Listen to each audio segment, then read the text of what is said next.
hipon ko, ginisa ko sa bawang sibuyas. Ang linagay ko po dyan butter at linagyan ko ng coke. Aywan ko po anong luto yun. Pacham lang po yan. At saka nag-isa ako ng repolyo. Linagyan ko ng sahog manok. Ayan.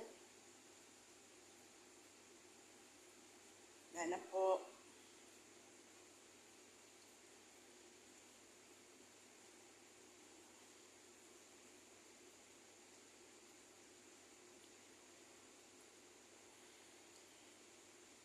Mag-iingat po tayo palagi kasi grabe po ang lindol. Ingat-ingat po tayo palagi saan man sulok ng mundo. Ingat-ingat po tayo.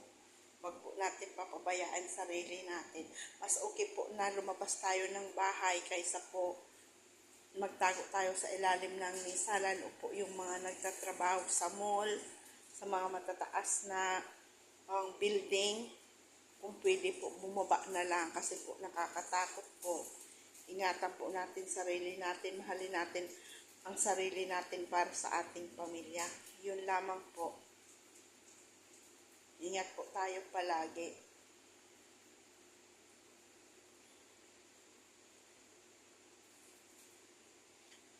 Pasupport po ng YouTube channel Yolanda Eleuterio. Ingat po tayo.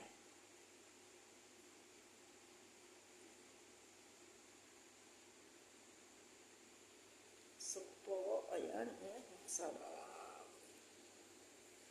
At hindi maaalis ang gulay, siyempre.